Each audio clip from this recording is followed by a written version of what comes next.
माथे की बिंदिया चमकती रहे, हाथों में चूड़ियाँ खनकती रहें, पैरों की पायल छनकती रहे, पिया संग प्रेम की वेला सजती रहे। आप सबको बरमावस की हार्दिक शुभकामनाएं। Hi guys, welcome back to my channel Shweta Dhanvi vlogs में आप सबका स्वागत है। आज हम बात करने वाले हैं एक खास और बहुत इम्पोर्टेंट व्रत की, जिसका इंतज़ार हर मैरिड वुमेन करती है।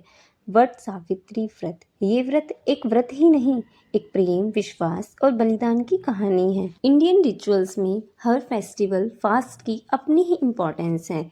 इन सब में वट सावित्री व्रत सबसे ऊंचा माना जाता है।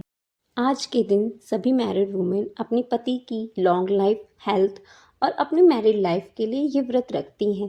सबसे पहले सुबह उठकर घर की साफ़ सफाई करने के बाद, नहाने के बाद पूजा की प्रिपरेशन शुरू करती हैं। आज के दिन सभी वुमेन्स बहुत सुंदर सुंदर साड़ियाँ पहनती हैं, हाथों में मेहंदियाँ लगवाती हैं, पैरों पे महावर, और यही इस व्रत की सबसे सुंदर चीज़ है। इस दिन कुछ औरतें निर्जला व्रत रखती हैं और कुछ फ्रूट्स वगैरह खा लेती हैं। बड़ के पेड़ की पूजा की जाती है क्योंकि हमारे सनातन धर्म में इस पेड़ को पवित्र माना गया है।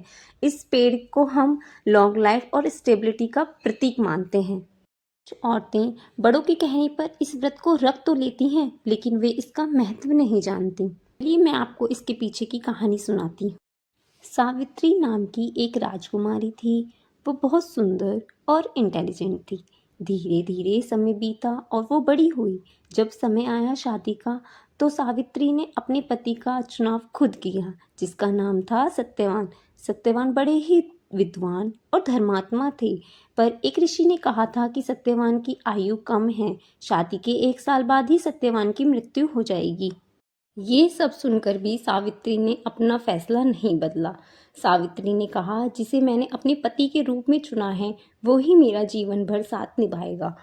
शादी के बाद सावित्री और सत्यवान दोनों जंगल में रहने लगे।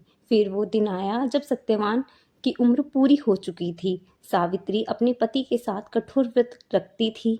जब सत्यवान जंगल में लकड़ी काट रहे थे, तो वे अचानक बेहोश हो गए। तभी यमराज उनके प्राण लेने के लिए प्रकट हुए, लेकिन सावित्री हार मानने वाली कहाँ थी। वह यमराज के पीछे पीछे चलने लगी। यमराज ने काफी बार सावित्री को समझाया कि वे लौट जाए, लेकिन सावित्री अपने पति के बिना नहीं लौटना चाहती थी। वे यमराज के सामने डटी रही। उसके प्रेम को देखकर यमराज प्रसन्न हुए। यमराज ने सावित्री को वर मांगने को कहा। सबसे पहले सावित्री ने अपने सास ससुर की आंखें रोशनी मांगी, अपना राज्य मांगा और अंतिम में पुत्र प्राप्ति का वरदान मांगा। तब यमराज को समझ में आया कि बिना पति के पुत्र प्राप्ति कैसे हो सकती है। यमराज ने खुश होकर सत्यवान को जीवन दान दिया। इसी कारण से सावित्री को पतिव्रता नारी का उदाहरण माना जाता है। आज तक सभी मैरिड वुमेन्स उसी श्रद्धा और भक्ति से इस व्रत को रखती हैं। बट वृक्ष की परिक्रमा करती हैं, सभी कथा सुनती हैं, अपने पति की लंबी आयु की कामना करती हैं। इस व्रत में एक बहुत खूबसूरत मैसेज भी है। सिर्फ लंबी आयु ही नहीं, परिवार का सुख और रिश्तों में प्रेम रिश्तों को मजबूत बनाता है। इतने सालों बाद भी इस व्रत की अहमियत कम नहीं हुई, और नहीं वो शहर की हो या गांव की, वे सब अपने कल्चर से जुड़ी हुई हैं। कुछ लोगों का मानना है कि ये सिर्फ एक व्रत है, लेकिन विश्वास और भरोसे का त्योहार है। ये फास्ट बताता है कि शब्दों में नहीं, रिश्तों की गहराई में होना ज़रूरी है।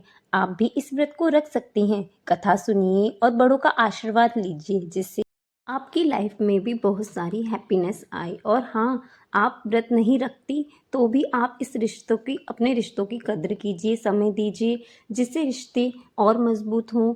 और मेरी तरफ से आपको बरमावस की हार्दिक शुभकामनाएं। मिलते हैं नेक्स्ट वीडियो में, तब तक के लिए बाय। और आप बताइए कि आपको ये व्लॉग कैसा लगा।